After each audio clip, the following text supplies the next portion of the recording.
It has all the elements of a spy novel. I'm just waiting for James Bond to show up. When will that happen? Well, I'll tell you one thing. We'll be on top of it when it happens. Hello and welcome to the Northern Miner Podcast. My name's Adrian Pocobelli, and it continues. We have reports of spies in China. Foreign agents, actually, are being identified by China's spy agency trying to smuggle out rare earths in plastic water bottles. And it's quite interesting. I mean, you ask yourself a couple of questions like, which rare earths were being smuggled out? Are foreign agents going into China? If China's reports are true, and we should question that, let's say there are Western agents, are they trying to smuggle out rare earths to give to Ford? That is the question, and to me, it's just more evidence of how urgent this situation is with heavy rare earths and the military. Is this the story of the year? Is what I'm asking myself here. I mean, you literally have the two superpowers facing off. What started as a trade dispute turned into a export control response, and all of a sudden we're in a completely different scenario where the two superpowers are facing off, and one just happens to have a monopoly on the materials that are needed to build the other country's weapons. It sure is getting remarkably, little press when you consider the implications here. I mean, in a sense, to speculate, if you were to take this logic further, and we don't need to take it further than this, but for example, if China were to invade Taiwan, what does that mean? If you all of a sudden can't resupply your weapons, are you going to go to war with China?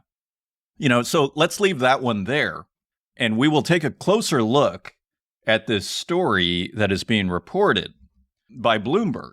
But first, on the rare earths front, we're getting these, I would argue, misleading headlines that are saying, rare earth exports surge.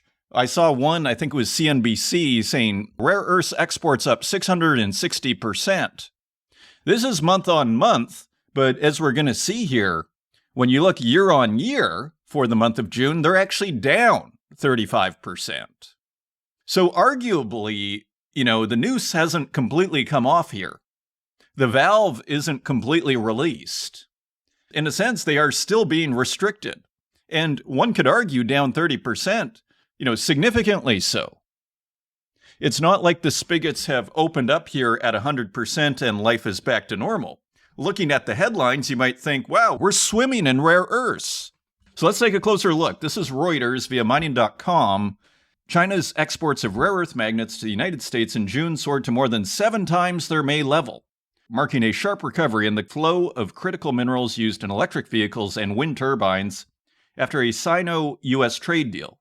Outbound shipments to the United States from the world's largest producer of rare earth magnets surged to 353 metric tons in June, up 660% from May. Data from the General Administration of Customs showed on Sunday.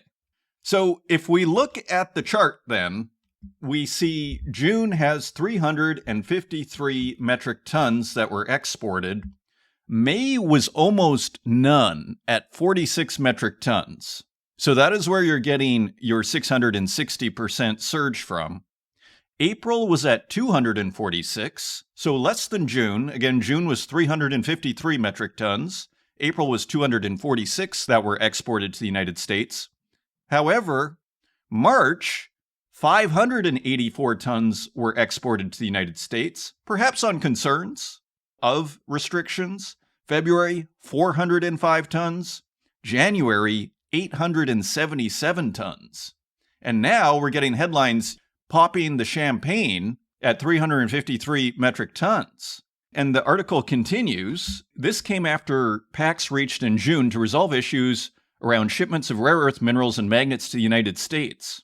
And then check out the following line. Chipmaker NVIDIA plans to resume sales of its H20 AI chips to China as part of the agreement. So if you listened to last episode, you will have heard my speculations with that news story coming, minutes before recording, that NVIDIA would be able to export its H20 chips to China again, its most advanced chips, from what I understand.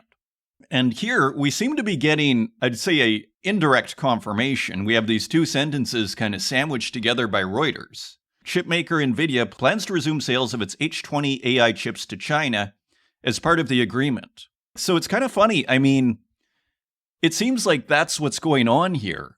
Again, heavy rare earths for the H20 chips. People talk about AI and its, military applications. The H20 chips will give you the heavy rare earths so that you can use them for your military applications. Right? And as I discussed last episode, China can't just keep these all to themselves without expecting a very strong reaction. Again, when we return to the implications of the situation.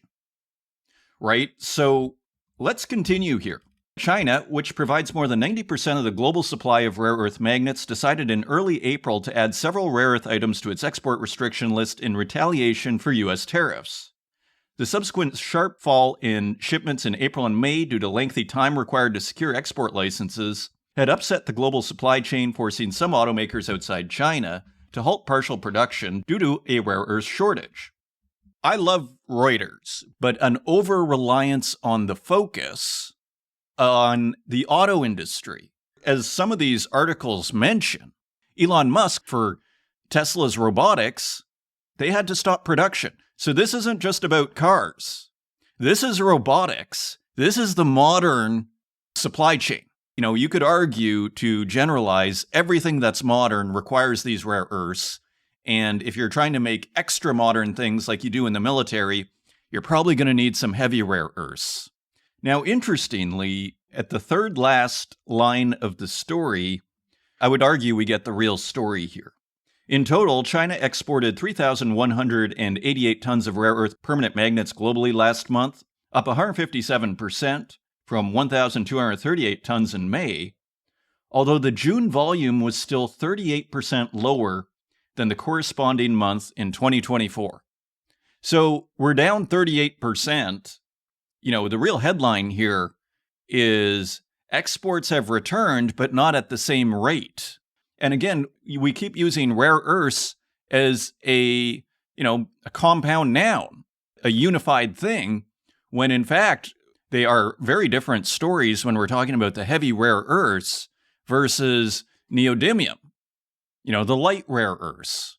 When we're talking about dysprosium and terbium, right, as we talk about heavy rare earths, again, the light rare earth magnets are 90% processed by China, but the heavy rare earths are 99%. So basically, there are a few labs that are trying to do things. We're going to hear about a couple of alternate suppliers of heavy rare earths, which I would argue are the big story.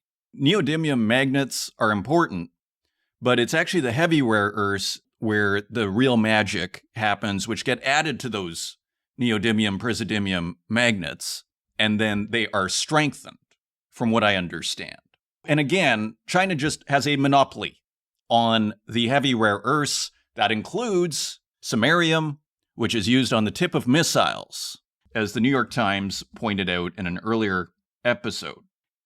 But really, as I explained last episode, we have to parse this out. To understand the story, you have to understand that the heavy rare earths are 99% processed by China. That is not 90%. So I repeat this because this is no small matter. This is the heart of what may be the biggest story of 2025 so far. So let's look at this Bloomberg article with the spies. This is July 18th, and so late last week, China's spy agency has accused overseas intelligence agencies of stealing controlled rare earth materials, reiterating its intent to curb smuggling even as Beijing agrees to review applications to export the vital industrial resource after trade talks with the U.S. So, once again, I ask my question, are you going to send foreign agents into China to steal rare earths so that you can give them to Ford? Or so you can give them to Mercedes-Benz? That is my question, and I think the answer is no. You send agents in there because you need to build missiles, ultimately. Maybe you need to build nuclear submarines. Maybe you need to build fighter jets. All sorts of things. And we're actually going to see a very interesting graph that was put out by Visual Capitalist on some of the rare earths and what they are used for in the military. Absolutely fascinating. Let's continue. Without naming any country, the Chinese Ministry of State Security accused foreign entities of orchestrating the trafficking of these items, which Beijing sees as a strategic asset and has used as a bargaining chip in tariff negotiations with Washington. And we have a quote from the ministry who said in a WeChat post on Friday, quote, "In recent years, foreign espionage and intelligence agencies and their agents have attempted to collude with and incite unlawful people in the country to steal our rare earth-related items by means of mail delivery, posing a serious danger to our national security." End quote. Now, if we look at that language, to steal our rare earth-related items, another question that raises is, there is a mention of, plastic water bottles filled with rare earth minerals, but it sounds like it may be bigger. Rare earth-related items. And remember how China has basically completely clamped down on people that work in the rare earth industry in China, to the point where it sounded like even passports may be being revoked by China of people who are working in the rare earth industry. This is a matter of national security on both sides. So one wonders, when it says rare earth-related items, is it talking about the processing technology? I mean, it's tempting to see that as another thing that is being attempted. Otherwise, why wouldn't they just say rare earth minerals? Scrolling down, the Security Ministry claimed to have foiled an attempt by an unnamed country to illicitly acquire rare earths for stockpiling. This involved a contractor mislabeling parcels as, quote, "not originally made in China," end quote, and misrepresenting product content and ingredients, according to the Post. The MSS, or Ministry of State Security, also detailed other alleged smuggling tactics, such as hiding rare earth powders in ceramic tile ingredients or disguising them in water bottles labeled as, quote, "machinery parts," end quote, for export. The ministry urged citizens to report suspicious activities related to rare earth resources. And it continues, China and the U.S. last month confirmed a deal to suspend drastic tariffs after Beijing vowed to process export licenses and the U.S. agreed to lift its own controls on technology, including some advanced AI chips. So once again, it is being alluded to, but at the end of the day, we don't really have information on the deal, do we? So this is why we're seeing, this juxtaposition of the chips and the rare earths, but there is no transparency here, which again would suggest we are in the province of the military. And then we had a follow-up story which came out on Sunday, July 20th. China vows zero tolerance for smuggling of critical minerals. This is Bloomberg News via mining.com. Chinese authorities vowed zero tolerance for the smuggling of strategic minerals and said it would strengthen law enforcement to crack down on illegal shipments and the unauthorized transfer of related technology. On a meeting on Saturday, China's Coordination Office on Export Control highlighted recent cases of critical mineral smuggling involving false declarations and transshipments through third countries, according to the state broadcaster CCTV. Saturday's meeting was attended by the Ministries of Commerce, Public Security, and State Security, top court officials and prosecutors, as well as officials from the customs and postal agencies. This is an all-hands-on-deck meeting, isn't it? Authorities were urged to, quote, resolutely prevent, end quote, transshipments and blacklist companies that attempt to circumvent export controls. Exporters will also be given guidance on due diligence to prevent products from reaching defense-related end users. Another interesting story out of Bloomberg. A rebel army is building a rare earth empire on China's border. The Kachin Independence Organization fought for decades in obscurity. Now it's supplying essential minerals to manufacturers around the world. This is July 18th. So an in-depth article on what's happening in Myanmar. So the National Unity Government, which is composed of the rebel groups, as it says here, is pushing for American support. Its Minister for International Cooperation met with members of Congress earlier this year to urge them to back the exiled administration. So they're meeting with members of Congress. Now, we saw a story last August of 2024 suggesting that the rebels were being funded by the West. It actually seemed quite clear from that Reuters article. But there has been a change in administration. So perhaps, funding dried up, or perhaps that first report, maybe it's just a report. But here we have July 18th, the National Unity Government is talking to members of Congress earlier this year to urge them to back the exiled administration. And it's hard to imagine, with China really having the U.S. over on a barrel with rare earths, it's really hard to imagine that the members of Congress are going to say, no, we don't want to support you. As it says here, part of its pitch was the possibility that U.S. companies might one day be able to exploit Myanmar's rare earth deposits.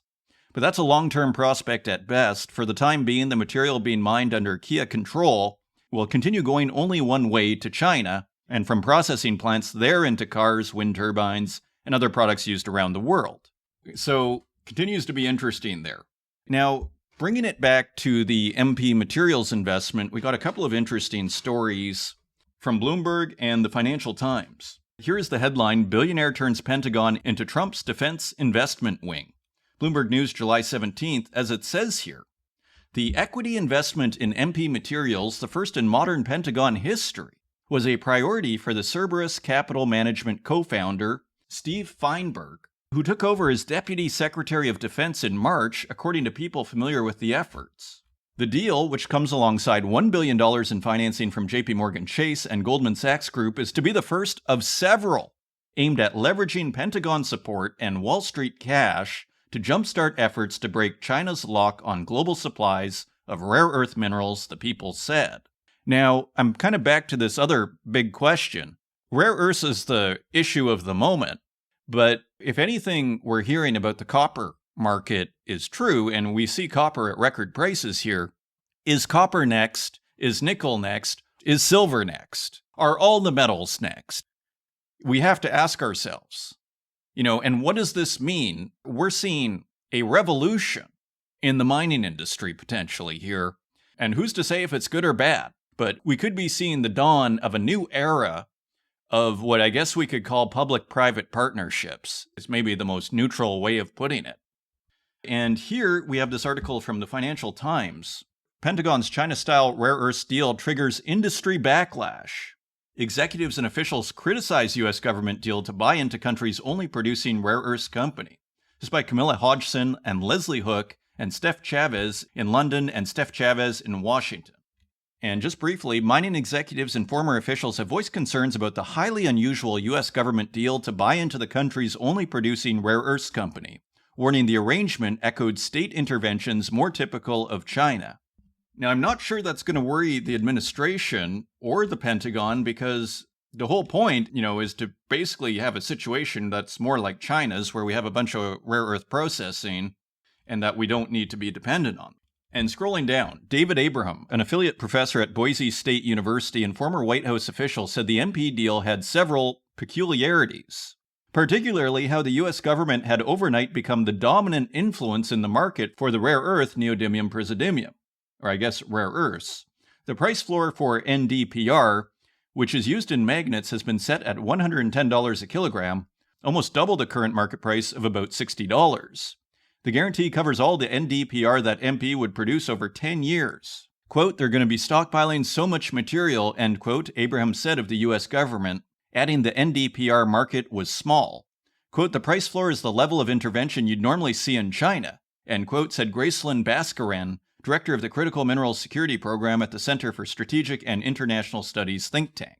And that may be, but the fact of the matter is, if the Pentagon and the Pentagon suppliers are running out of materials to make their weapons, everything gets thrown out the window. So they just say, okay, $400 million and this problem goes away, at least for neodymium praseodymium. And don't forget, there is heavy rare earth processing technology that they are working on as well at MP Materials, which is perhaps even more important, one could argue. That may be the biggest part of this deal. I think we can at least suggest. Finally, a former Defense Department official said the guarantee would allow MP to, quote, underbid on commercial tenders and rely on the government to make up all of their margin, end quote.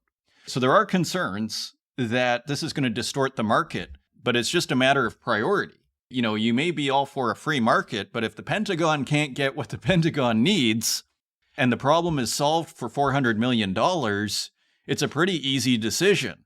So finally, a U.S. defense official said the Pentagon had, quote, selected a unique approach to this agreement to account for the difficulties in establishing and sustaining production of critical rare earth magnets, end quote.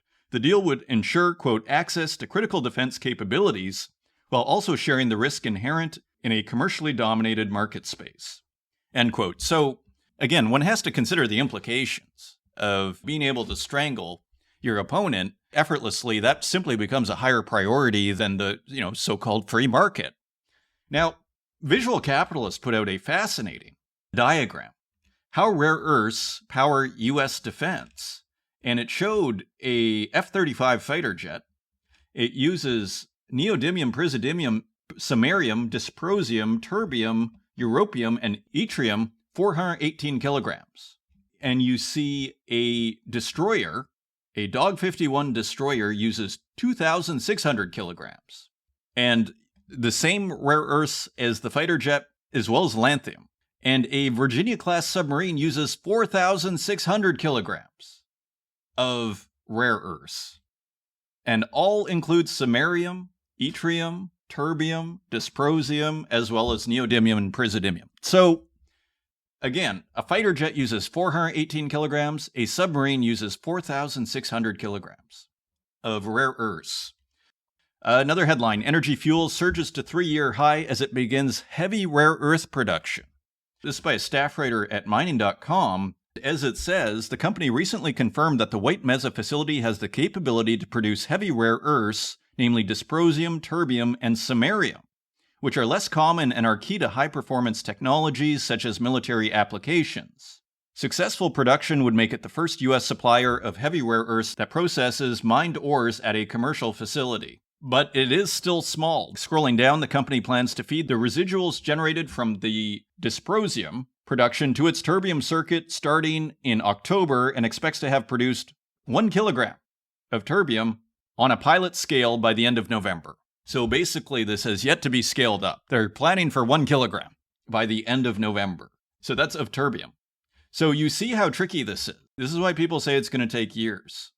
But they have showed the ability. And you imagine all of the money and power of the U.S. government will be helping this along with whatever they need.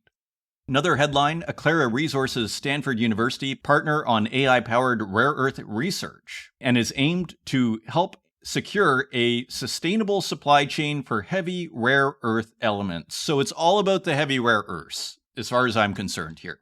The light rare earths are important, but the monopoly is on the heavy rare earths.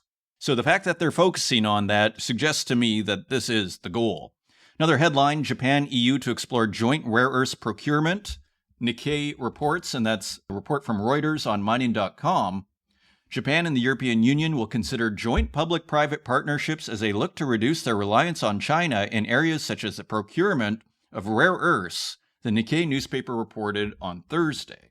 So that is your wrap-up here on the James Bond level spy novel, courtesy of the Northern Miner podcast. And we have a wonderful episode ahead of us.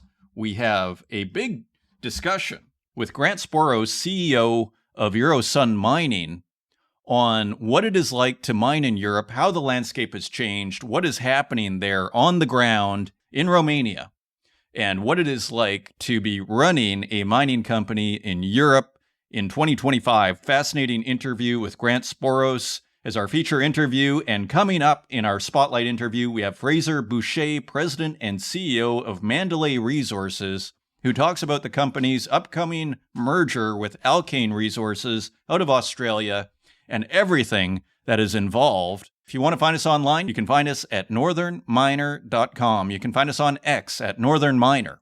You can find us on Instagram at The Northern Miner, and on Facebook, LinkedIn, and YouTube, where we also host these podcasts, and wherever podcasts are available, including Spotify, SoundCloud, and Apple Podcasts. And with that, let's turn to Fraser Boucher, President and CEO of Mandalay Resources, for this week's Spotlight.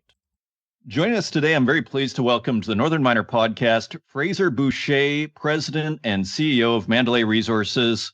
Fraser, welcome to the show. Thank you very much, Adrian. I appreciate it. Well, it's great to have you, Fraser. And so it's quite an interesting story, Mandalay Resources. It's one of those companies I've seen in the news for years. And recently you just had a merger with Alkane Resources. For those that are not familiar with Mandalay Resources, could you give us a little bit of background about the company and how you got to where you are right now? Yeah, sure. I joined as the president and CEO 2 years ago. And to be frank, I mean, I've got a 36-year operating history. I wasn't brought in per se to run the company. I was brought in to grow the company. And, it's quite exciting and exceptional. And, we executed. But a year and a half ago, we were sitting at about 150 million market cap and struggling to produce 80,000 ounces a year. And between executing gold price, antimony price, and this deal, in about 2 weeks' time, we're going to be a 1 billion market cap company, just about 8 times as large, producing between 160 to 180,000 gold equivalent ounces a year. So, this is really exciting for us. We announced this merger, I guess it would be 3 months ago now. It's just about complete. Two companies of equal size. We have our two mines still, the one in Australia in the state of Victoria, that's a gold antimony mine, and the one in Sweden. And the company we're merging with, Alkane Resources, and that's the name that will stay, has a mine in New South Wales, so also in Australia, and a large copper gold porphyry project also in New South Wales. So we stay in tier one jurisdictions. We have all the regulatory approvals, the shareholder vote, of which we have full voting support agreements, and very close on the Alkane side, happens 1 week from today on July 28th. And then it's a growth story going forward of a much larger market cap, great trading liquidity, diversified shareholder register base.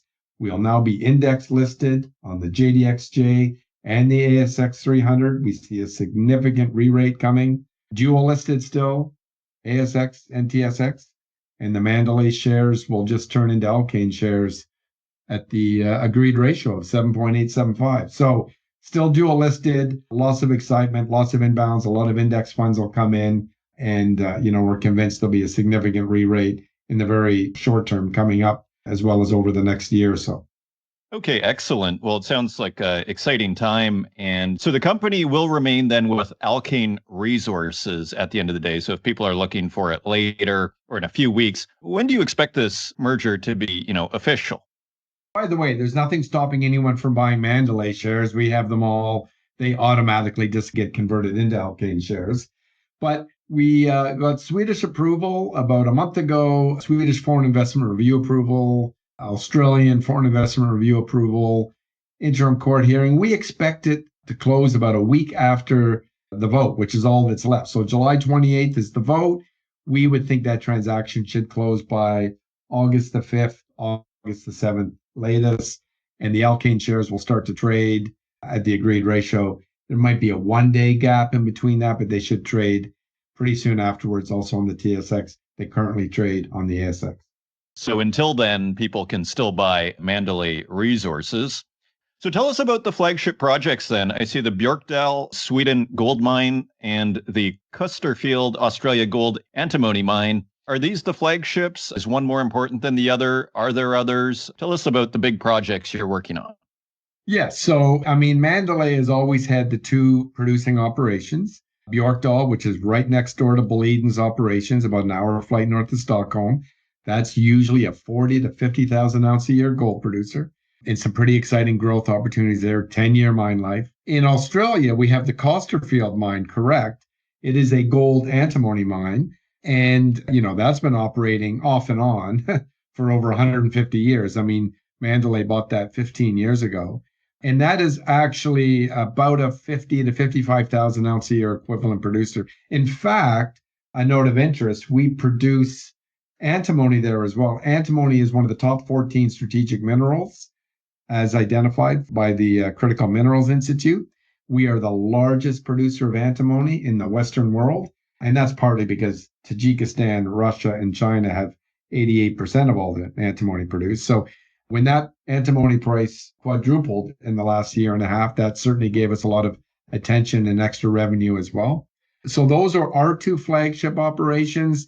We have a press release coming out tomorrow about some more incredibly exciting exploration results at Costerfield of what we call True Blue. So that continues to grow and some fantastic intercepts. And we put one out a few weeks ago about Bjorkdal. As to the other side, their flagship operation is the Tomingley mine. It produces about 75,000 ounces a year, unlike our two that are about 50,000 ounces a year. Hence why the pro forma will produce about 170,000 ounces a year. And it's in New South Wales, but they also have a large copper gold porphyry project, Boda Kaiser, about 100 kilometers north of Cadia, which is a renowned operation, producing operation. Similar, a little bit lower grade than Cadia. Granted, it's 5 years out from permitting in an earlier stage, PEA scoping study level, but it's certainly a nice option value to have as a, let's call it a fourth asset or, one large build project versus the three operating assets. So we're excited about that, although we will be focused on a lot of organic exploration and maybe doing another deal yet again to take us from maybe 1 billion to 2 billion market cap in the next year or so. So the new board will get together August the 7th after the deal closes. We'll make those capital allocation decisions going forward. Okay, excellent. And so help us out then. There's a few projects. In a sense, how do you conceptualize this new company? Like if you were to put it in short form here, I mean, how would you describe all of these kind of different moving parts? I would say if we're talking about the assets, you have 3 operating gold mines, all underground, although there is an open pit portion to the Tomingley, in great jurisdictions, Australia and Sweden, that generate 160 to 180,000 ounces. There is a hedge that Alkane has, a gold hedge, but that falls off in about 22 months, and it represents 17% of the company.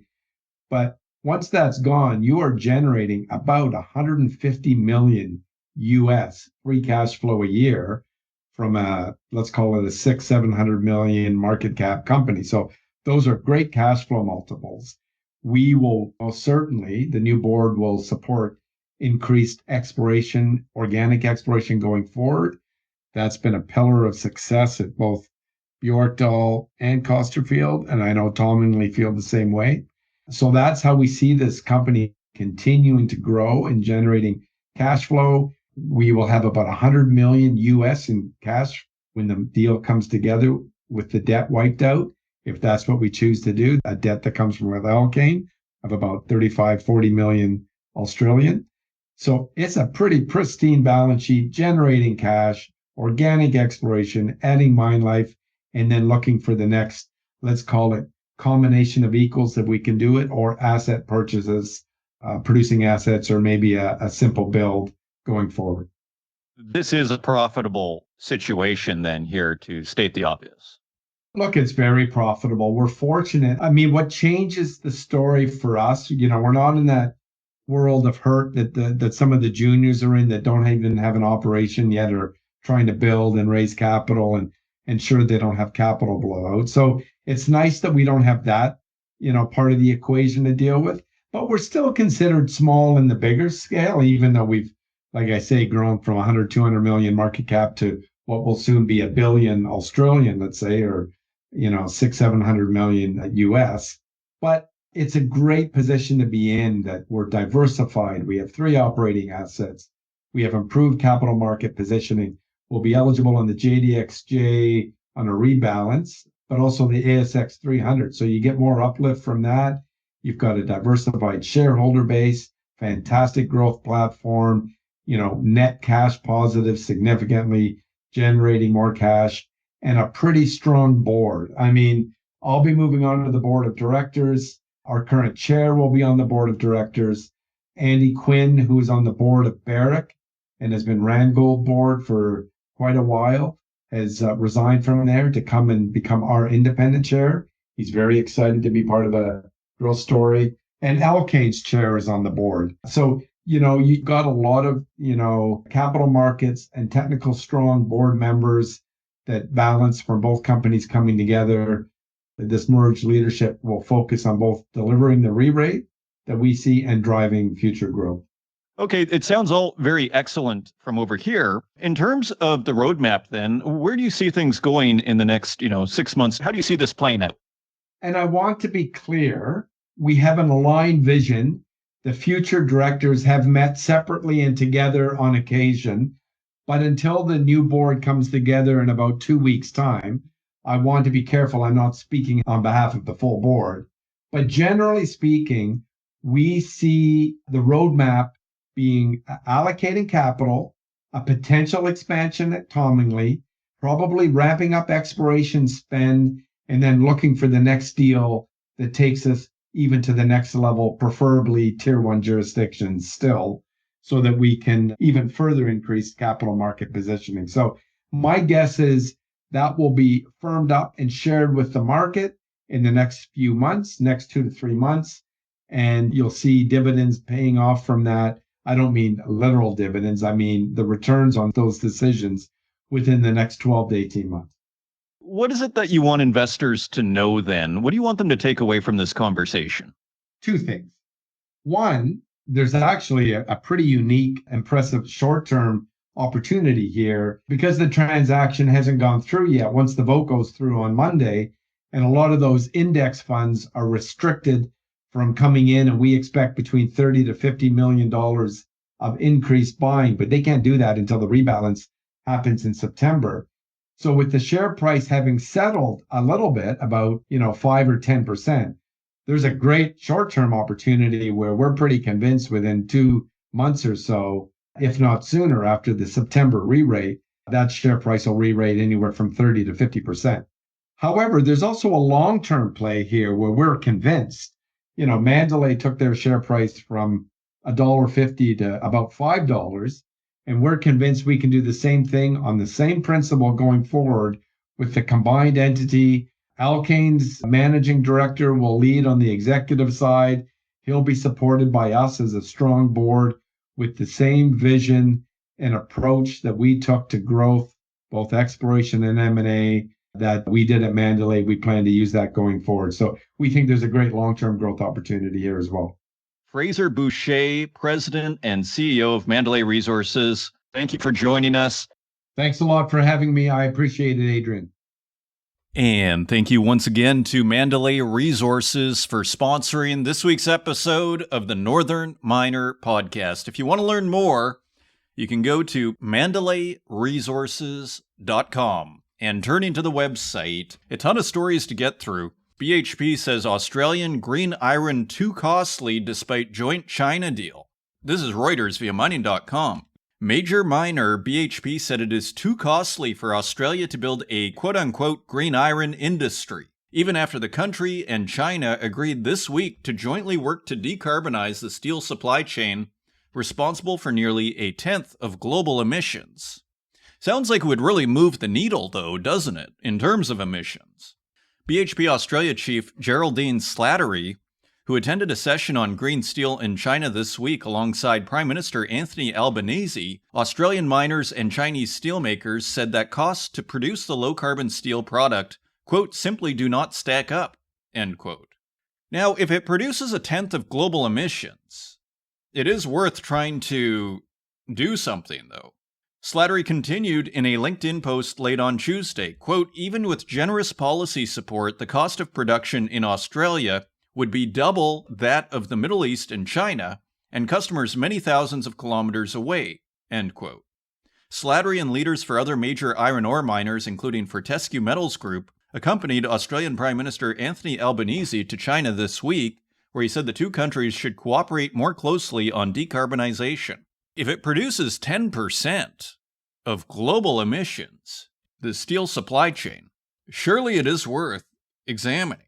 The subsequent lack of enthusiasm from the world's biggest miner, I understand where they're coming from, and maybe it's not feasible, right? But just from a purely public relations perspective, you're going to get out there and say, this thing that's causing 10% of global emissions, we can't do anything about, and we think this is unrealistic, and this sort of the opposite of a can-do attitude. Here, the mining industry has been working for over a decade and longer, one could argue, to transform itself into, we are friends of the environment. And here you have the world's biggest miner saying, we can't do this. We can't greenify the steel industry. And there may be very realistic, practical reasons why that might be the case. But from a PR perspective, this is a total fail. From your host's perspective here, let's continue. The subsequent lack of enthusiasm from the world's biggest miner, which said its strategy was, quote, not to produce green iron ore or steel ourselves, end quote, is a reality check for Australia's ambitions. In an interview with Reuters on Wednesday in Beijing, Fortescue founder Andrew Forrest asked why Slattery attended the meeting given her view on green iron. Quote, all that I know is that the customer wants green iron ore. The Pilbara is in a position to produce green iron ore and therefore must to maintain its huge value to the Chinese people, end quote, referring to Australia's main iron ore mining area. So Andrew Forrest getting out there and saying, why are you here? Australia supplies about 60% of China's iron ore needs, but its supply is too low grade to be directly processed into steel with renewable energy, so it needs an additional processing step. When this is undertaken with hydrogen made from renewable energy, or with biomass instead of coal, the product is called green iron, a low-carbon base for making green steel. Such processes are not expected to become commercial until next decade. In February, the government allocated 1 billion Australian dollars to support the manufacture of green iron and its supply chains.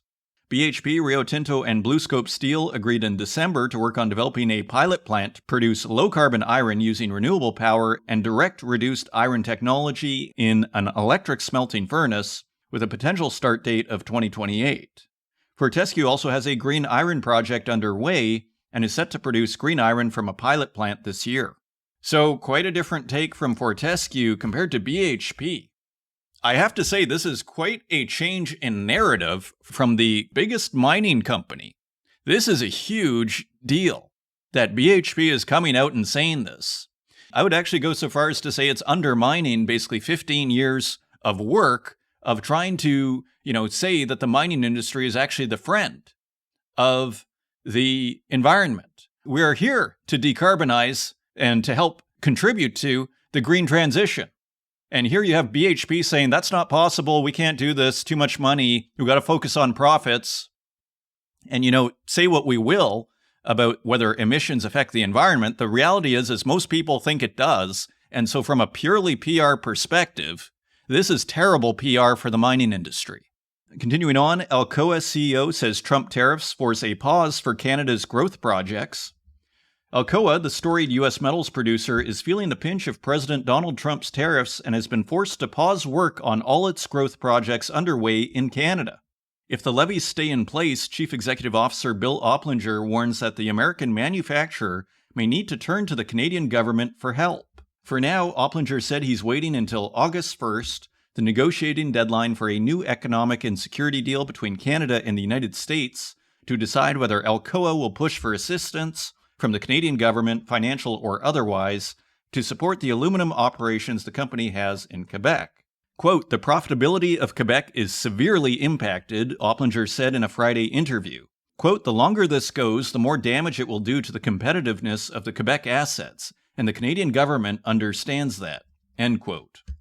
And finally, Opplinger comments follow an earnings report on Wednesday that revealed Alcoa paid an additional $115 million in tariffs-related costs in the second quarter. And continuing on, Rio says Trump tariffs added $300 million in aluminum costs. This is Bloomberg News via mining.com. Mining giant Rio Tinto Group said U.S. tariffs on its Canada-made aluminum generated gross costs of more than $300 million in the first half, in another sign of how President Donald Trump's trade agenda is shaking up metal supply chains. The world's second biggest miner is also Canada's largest aluminum producer and sells the vast bulk of the metal in the U.S. Rio said Wednesday it incurred gross costs of $321 million associated with U.S. tariffs on aluminum, but added that a substantial part had been clawed back from higher premiums on U.S. sales. So interesting there, and also Rio Tinto picks iron ore boss Simon Trott as new CEO. This is Cecilia Jamasmy at mining.com. So that was where the speculation was going, that the head of iron ore was going to take over from Jakob Stausholm. Here is the story. Rio Tinto has picked iron ore boss Simon Trott as its new chief executive officer, selecting a 20-year company veteran to steer the mining giant through rising costs and long-term growth challenges. Trott, 50, succeeds Jacob Stausholm, who unexpectedly announced in May he would step down after 4.5 years at the helm of the world's second-largest mining company. The Australian national, the first local boss since Sam Walsh, will assume the role on August 25th and relocate to London. He has led Rio's iron ore division, the miner's most profitable business since 2021. Quote, Simon is an outstanding leader with a deep understanding of mining and a track record of delivering operational excellence and creative value across our business, end quote, Chairman Dominic Barton said in a statement. So interesting there, and Australia's richest person has weighed in. Reinhardt urges Rio Tinto to shift main office to Australia. This is Cecilia Jamasmie at mining.com. Australia's richest person is urging Rio Tinto's incoming chief executive Simon Trott to move the company's headquarters to Western Australia, while casting doubt on the miner's Simandou iron ore project in Guinea. Gina Reinhardt, whose Hancock Prospecting holds multiple iron ore joint ventures with Rio, made the comments as the miner reported its lowest first-half iron ore export volumes in a decade. Now, Simon Trott was head of iron ore. We were just hearing about his operational excellence, and now we're hearing it's reporting its lowest first-half iron ore export volumes in a decade. Severe cyclones earlier this year caused widespread flooding and logistical disruptions, hitting Rio's Pilbara operations hard. Well, I suppose if you have natural disasters, perhaps it's fair enough. And here is Reinhardt quoted by the Australian Financial Review. Quote, congratulations to Simon. When Sam Walsh went from iron ore chief to CEO, I suggested that he transfer Rio headquarters to where it makes most of its money, Western Australia. Still think this would be good for Western Australia and much safer than Guinea. Now, when you search the head office, it looks like it is in London, UK, which would correspond with Simon Trott moving to London. So not the clearest quote from Gina Reinhardt. Continuing on, S&P downgrades Nippon Steel to BBB on debt strain from U.S. steel deal. That's Reuters via mining.com. Another headline, BHP delays Jansen potash mine, blows budget by 30%.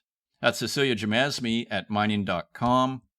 Another headline, India in talks with Chile, Peru to source critical minerals. That's Reuters via mining.com. Another headline, Northern Dynasty shares plunge 55% on insider selling. So, they don't call it Northern Dynasty for nothing. This has been an ongoing soap opera. Last we heard, things were looking quite good for the Pebble Project with all of the optimism on permits. Now we have a story from a staff writer at mining.com, July 17th. Northern Dynasty Minerals saw its biggest single-day share drop since 2020 on Thursday due to insider selling activity. The company's Toronto-listed shares plunged as much as 55% before recovering. Earlier in the day, trading in the stock was briefly halted as it nosedived. At press time, the company's market capitalization stood at $870 million US. The drop comes after various insiders, including VP Engineering Stephen Hodgson and Chairman Robert Dickinson, sold shares during recent trading sessions. And now, with Thursday's move, Northern Dynasty has now erased all gains from July 4th, when the company announced it is in talks to settle litigation with the U.S. Environmental Protection Agency. Another headline, AVZ slams Congo cobalt deal over disputed lithium project. This by Cecilia Jamasmie at mining.com. And just a line here, Australia-based EVZ Minerals said on Monday a new agreement between the Democratic Republic of Congo and U.S.-backed Cobalt Metals violates an international arbitration order tied to the disputed Monono lithium and tin project. Interesting there. Another headline, Special Forces veterans lead U.S. bid to buy Congo cobalt miner. That's Bloomberg News via mining.com, and that's to acquire Chimaf Resources, a copper and cobalt producer that has become a symbol of growing competition for mineral deals between the U.S. and China in the DRC. You can read the whole story on the mining.com website. And just a few more headlines. Zimbabwe aims to break ground for a $270 million new lithium plant this year. That's Reuters via mining.com. Nornickel cuts 2025 nickel and palladium output forecast due to repairs. That's Reuters via mining.com. And we are seeing the metals jump. One wonders how much of an impact the Nornickel news had, or if that's just a general move across the board. Another headline, U.S. set to impose 93.5% duty on China battery material. This is Bloomberg News via mining.com, and the material is graphite. So the U.S. Commerce Department will impose preliminary anti-dumping duties of 93.5% on imports of Chinese graphite a key battery component after concluding the materials had been unfairly subsidized. And final headline here, ultra-rare metal rides AI boom as commodities star performer. This is Bloomberg News via mining.com, and they're discussing ruthenium. The platinum group metal is prized for its exceptional hardness and versatility across electronics, energy storage, and chemicals manufacturing. But it's the AI revolution, particularly in hard disks, that's driven recent gains, according to SFA Oxford, a critical minerals consultancy. Those are your news stories. Now, let's take a look at metal prices.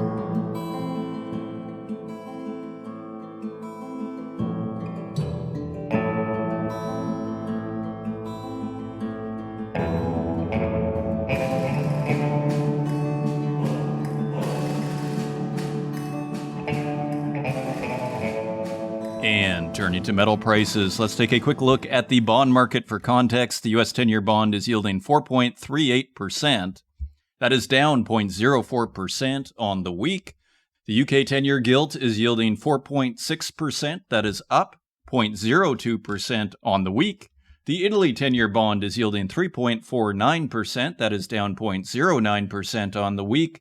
The German 10-year Bund is yielding 2.62%. That is 0.07% lower on the week. And the Japanese 10-year bond is back at 1.5%. That is down 0.08% on the week.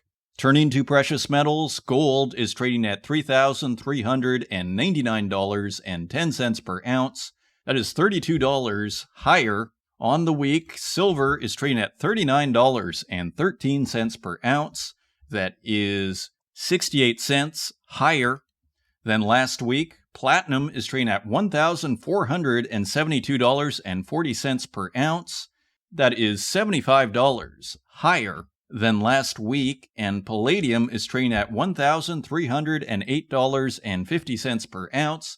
That is $68 higher than last week. So the rallies continue in silver, platinum, and palladium. Turning to industrial metals, copper is trading at $5.61 per pound. That is 10 cents higher than last week. The rally continues there. Iron ore is trading at $97.22 per metric ton.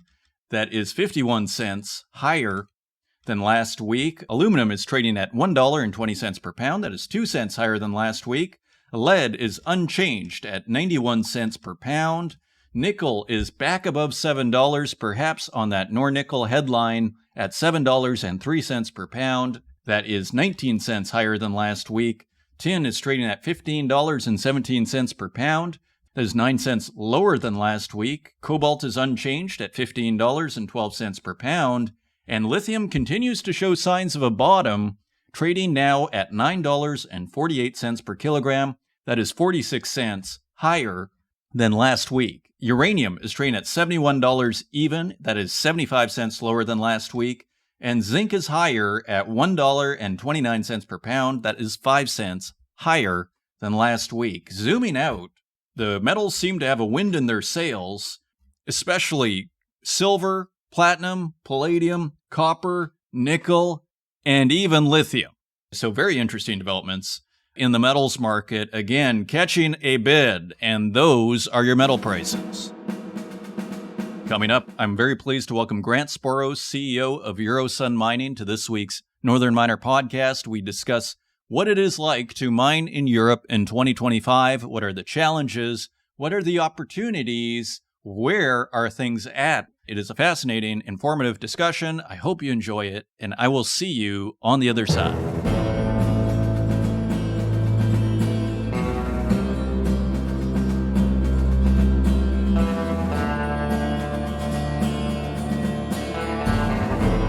Joining us today, I'm very pleased to welcome Grant Sboros, President and CEO of Eurosun Mining, to the Northern Miner podcast. Grant, welcome to the show. Hi, Adrian. Thank you very much for having me. It's great to have you, Grant. Of course, you are based in Romania, so you have a front row seat on what is happening in Europe. Big picture, how are things going in Europe in regard to mining? In a sense, it's a very unique area in the world in that regard. How are things going? Well, Adrian, I mean, things are certainly progressing a lot better than they have, at least for the last 35 years in the mining scene within Europe. Obviously, with the ringing changes from the Critical Raw Materials Act that came into place in the space of May last year. And then obviously with us being put forward on the list for that, the legislative changes and the will has certainly changed within the European context to want to develop the mining space within Europe and to also focus on the key raw materials and critical raw materials that have been defined per the legislation. So definitely a breath of fresh air for mining within the European space. Indeed. And there is that Critical Raw Material Act that the EU has been working on. Has that passed? Like, in a sense, one of my favorite questions to ask these days is, have you noticed any real change in your life other than the headlines that you're reading on the news? Have you seen any change to how things are happening and operating in real terms? Yes, I mean, two examples come to mind, particularly in Scandinavia. There's a critical raw materials mine in Sweden that was also declared strategic. That government came out and made legislative changes, particularly for this particular project. In other words, sidelined any complaints or issues that had arisen during the permitting process and basically just said that this mine will go forward. Similarly, in Finland, they basically made a declaration from the government side to say that they're not going to stand in the way of, in any form, of any of the strategic projects that were declared strategic for their particular country. We've seen a little bit of movement in France as well. So there has been an element of real change. Things a bit slower from the Romanian front, frustratingly so, but there have been reasons for that. And the current changes in government since December of last year have dragged out a change in government now for almost 6 months. Now that the new government's been instituted, I feel that we will move a lot quicker. And we're lining up all what we need to line up in terms of our discussions to make sure that Romania adopts the legislation promptly and then certainly holds our hand as we walk together through this process. So I was also concerned a little bit that, there may not be, a lot of real change, but we certainly have seen real change in certain aspects. I always find this strategic project label interesting. I mean, I suppose, do they base it on metals? I would think all metals are strategic. Let's put it that way. And of course, some are more than others. But these days, I mean, what metal isn't strategic? What are you seeing in that front? Like, are they, say, favoring battery metals or, I don't know, I suppose rare earths are top of the list. What are your thoughts in that regard? Like, what are you seeing? Well, Adrian, the list is quite specific for the time being. I mean, I would agree with you that I think majority of metals are all quite strategic and important in this day and age. We certainly have seen a lot of the influence in strategy and critical definition to be in the battery space, as you mentioned, in power supply. And then we have had the rare earths in terms of their importance on the list. Each country has got its own resources, and some have the resources, some don't have the resources. Copper, nickel are really, I think, got at the forefront of our base metals, and those are, for us, have been great because, we've got the copper, we're the second largest measured and indicated resource in Europe. So the banner is important because, I think that other projects may not get the assistance they need in terms of improving on the permitting process, making it a little bit quicker and making sure that, projects do get into production a lot quicker. From when a deposit is discovered till when you drill it, till when you firm it up, it takes a considerable amount of time and money. And, this project has thrown almost over $100 million, well over $100 million into getting it to the point that it is today. And it's taken, for want of a better number, 19 years since discovery to get there. You want to have procedures that will help you at least get over the permitting line a little bit easier than it was done in the past. So around the critical and strategic status, it's nice, and it's really nice to have because you do get looked after within a certain time frame. There are certain matters contained in the legislation around timing and how long it should take to get a project over the permitting line. In this case, 2 years. So it's a very important thing, I think, to make sure that you guarantee the success of the project getting its permit and moving into production. So, in a sense, if I understand this right, each country basically has its own policy. However, the EU has a, for lack of a better term, a meta framework where all countries are expected within the EU to, say, permit within 2 years. Do I have that right? Almost, Adrian. I mean, it's not a framework, it's actually legislation. So if you are a member state, you need to comply with the European legislation. So in Romania's case, in our case, it's a matter of adopting the legislation that is there and putting it into place. Certain procedures, though, they may add or take away certain procedures, more add any specific country specific procedures. But again, that shouldn't be added to, escalate to heighten the and prolong the permitting process over those 2 years. So it's a matter of European legislation. As a member state, they need to adopt it and they need to put it into their legislation. They may, however, tweak it here and there. That's what it is in essence. Okay, excellent. So you've mentioned the project has been ongoing for 19 years, Yes. amazingly. And so I guess, zooming in on Romania, an interesting area for a mining project. How is working in Romania? You touched on it a little bit. What kind of hurdles are you facing? What kind of blockages are you having, if any?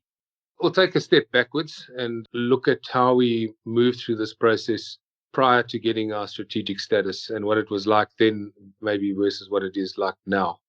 In the past, it was very, very difficult to try and get a lot of collaboration in terms of getting over hurdles.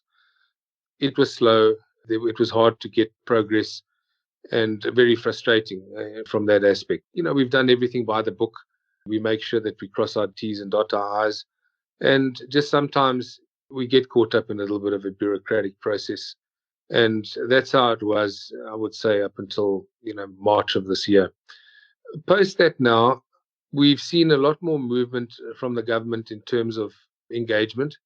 Remember, in order to get on this list, Romania had the right to veto this project. So while the European Commission took our submission and our application and reviewed it, at the end of the day, when the decision was finally made to say which project in Europe was going to be strategic and critical, Romania as a member state reserved the right to veto this project if they had wanted to. Now, we made the list, and that obviously means that we've got the support of government and that Romania do want the project to move forward. So there's definitely a lot more movement, a lot more engagement, a lot more comment, a lot more interest in making sure that we do find a way to work together. That was just compounded, unfortunately, with the problem of the change in government, over the last 6 months with Romanian politics. But now that the government has been instituted, not so long ago, 3 weeks ago, we've had to give them a little bit of leg room just to settle down a bit. And, we are now seeking, the engagements to get the procedural aspects of what they want us to do to get this project now over the line to the altar.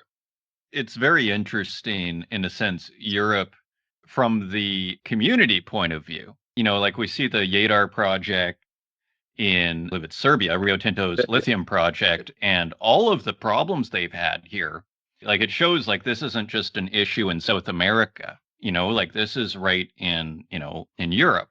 So are Romanians receptive to your project? I assume it's a bit of a mix. How big of a challenge is working with the community, or is everything going really well and everybody's excited to get jobs and, develop?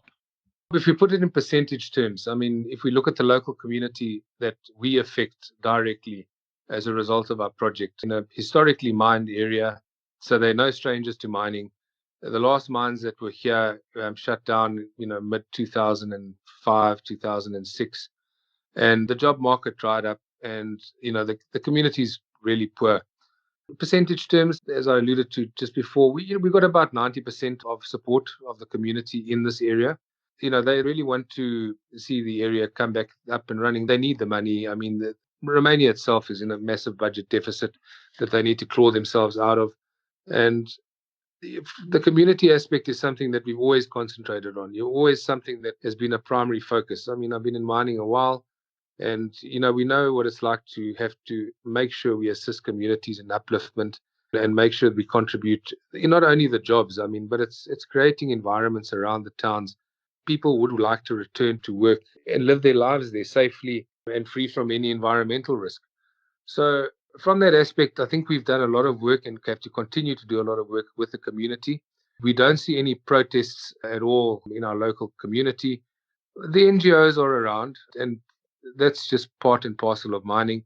They are always there, and they're always trying to be very um, vocal and try to find lots of what we feel are not fair reasons to derail projects. We've been working hard on that, to try and make sure that articles are corrected and the opinions of the communities are they able to get to an opinion on an objective basis based on facts and not storytelling as far as I'm concerned. So it is frustrating, but we know that they're there and we have to deal with them. I think we would like more engagement, to be honest with you. I sometimes feel that maybe a lot of this could be alleviated with the NGOs and us through direct dialogue. But we make sure that we do things the way that we need to do them for the benefit of the community and the environment. And from my side, I can't see any holes in our community relations. I can't see any problems in terms of the way people perceive us. And we'd like to keep it like that. Indeed. And so, what does outreach look like then? I assume there's a lot of education. How do you get on good terms with the community? Like, if you want to host an event, let's say, to just like a public, reach out to people and, have a talk about it. Are you saying, for example, the NGOs don't necessarily want to participate in that? What does it look like, outreach? Well, I mean, typically we've done a lot of studies, technical studies, obviously a lot of engagement with the community to understand exactly where they feel their upliftment would be it in the form of road infrastructure, be it in the form of contributions to the educational system, building a school, improving on a school, the healthcare system, and looking at what the healthcare looks like in these areas where we're mining, because they are very remote. I mean, that we are not very close to anything in terms of a city per se. So we've analyzed that. We listened to what the people have to say. I mean, the job creation is obviously paramount. And, my commitment from Eurosun is to make sure that we keep 99.999% of the employment local. I mean, a lot of Romanian resources have left the country in the mining space because there just hasn't been anything happening in that space for almost the last 20 years. I've worked with a couple of Romanian resources in other mines globally, and I think they would love to come home and they would love to have an opportunity to be home and work at home. So, we will make sure that we are building the community and then the sub-community around that in terms of how suppliers can set up their businesses to the mine. That's really important in terms of making sure that, subsections of whatever it is, be it a restaurant, be it a supplier's workshop, be it something that they can fabricate in terms of a consumable that the mine needs. Those are the aspects that we're going to be talking through continuously with the community and building a community that lasts for, the first 17 years minimum. And then, once we go underground, we've got another 17 to 20 years on top of that. So there's almost, by the time you drag it out, 50 years of continuous economic upliftment in a very impoverished area of the country. It's almost like getting married, isn't it? It's like a long-term commitment, right? I mean, it's just a long-term commitment with the community. So tell us then about this project. It's the Rovina Valley Project. You said you've been working on this for 19 years in a sense. Tell us a little bit about the project and, what you think is there and kind of what you see that might happen there. So the project was discovered in 2006 by Romanians and was part of a company called Carpathian Gold, which then divvied up its assets. And this asset was left in a public company called Eurosun Mining. It was run by various people through the years. I took it over in late 22. So I've been at it now for just under 2.5 years. And it went through ups and downs and ins and outs. As I said to you, it spent a considerable amount of money getting it to this position. It comprises 2 primary open pits with a porphyry style ore body. And essentially after that, you'll go underground and mine into the same material. It's obviously fairly rich in gold, but consistently rich with gold, lower grades, but there's just a massive volume of gold in the porphyry, and then coupled with a nice grade of copper for extraction. And it does fall into, for me, a world-class asset, and I think most people can attribute and agree with that. It ranks about the 13th or 14th largest gold reserve and copper reserve in the world. So it's a monster. It's a big project, very high volumes, slightly lower grades, and it's just continuous mining. So we're not mining epithermal veins here, quartz veins. It's just one big block that we're basically taking out through the open pits. Once we deplete that, then we'll go underground. And as I said, the project has got a full DFS. We're busy with the completion of environmental impact assessment document, which will be done shortly for submission. So it's quite an advanced project. All the detailed engineering design work is complete. And it's a very, very, very viable project. And as I said, in terms of the volumes and the production, it's world-class numbers. Okay, fascinating. And so where are you then on this then? In the sense, like, are you waiting for permits? Like you mentioned, the change in government. Do you have all the money you need, say, for financing?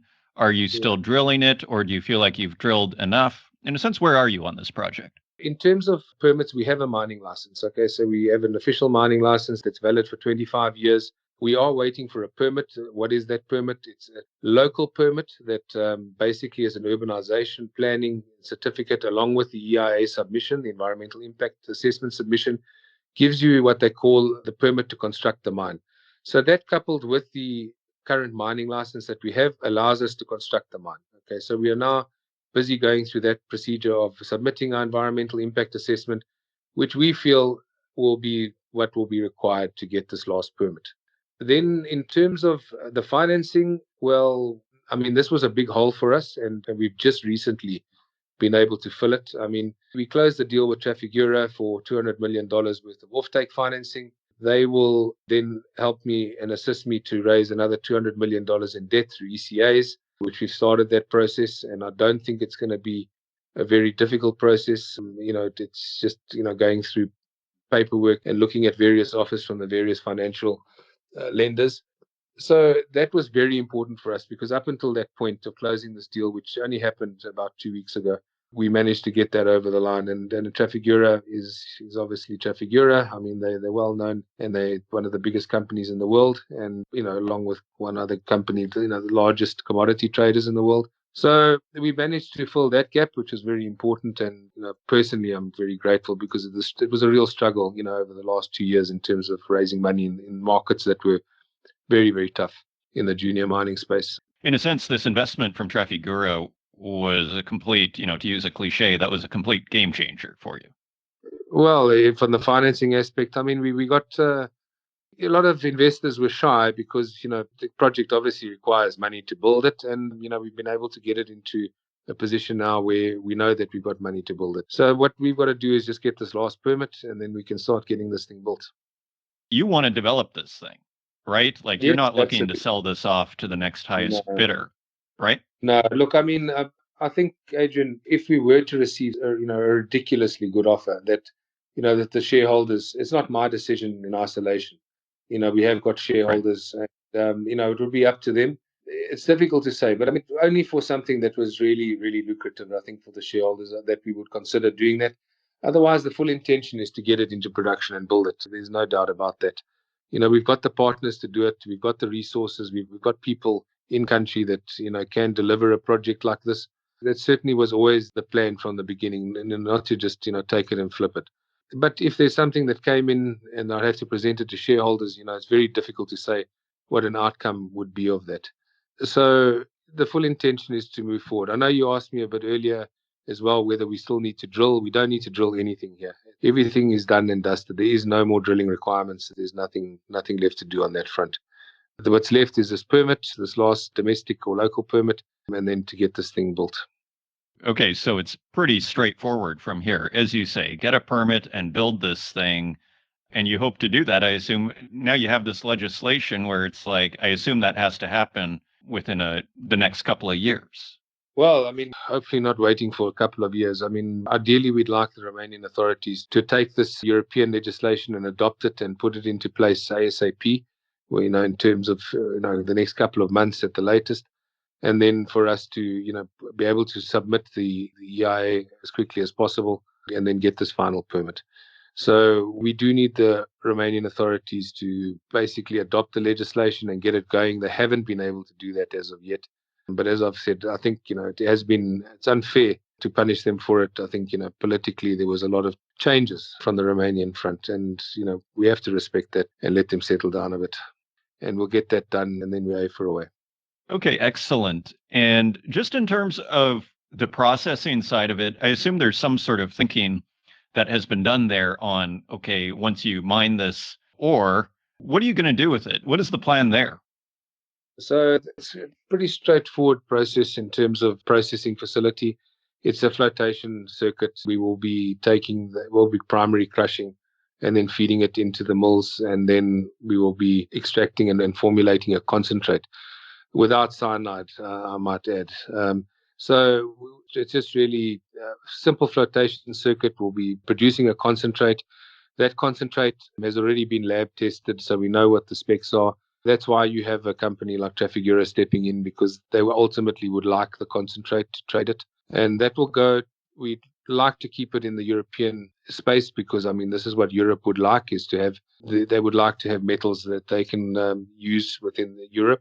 I think that's really one of the purposes of this legislation, is to make sure that Europe can secure some of its own inputs. So there are quite a few smelters around us in the geographical locations that are close, and they would go there for final processing and smelting. We just produce a concentrate, and that's what we'll be shipping. Indeed, it would be ironic to send it to China after it being Absolutely. labeled as strategic, right? Okay, excellent. So as we wrap up here, Grant, as you look at Europe, I mean, are you excited in a sense? Like, are you looking at other projects within the continent? And are there other projects that you find particularly interesting, even if you're not thinking about them, to acquire? There certainly are projects. Once we've got this thing to the altar, that I would probably like to look at, that we are looking at that are a little bit more development stage. But there certainly are some very, very nice projects that one could get involved in within all the context of the strategic metals in Europe. And there seems to be this will, as I said right up front, that they do want to get this extraction of the minerals that have just sat in the ground for quite a long time, up and out, and do it correctly, and do it environmentally friendly, and do it with the view of making sure the communities are looked after. Yes, I'm excited for sure. And I think that, in my belief, in the way that I see things, I don't see any red flags at this stage of the game within the mining space now for Europe. I think that growth is struggling within a European context. And this is certainly an industry that will help, push towards making sure that there's better economic benefits for Europe and for the people that live in Europe. Grant Sboros, President and CEO of Eurosun Mining, thank you for joining us and sharing your thoughts on this week's Northern Miner podcast. Thank you, Adrian.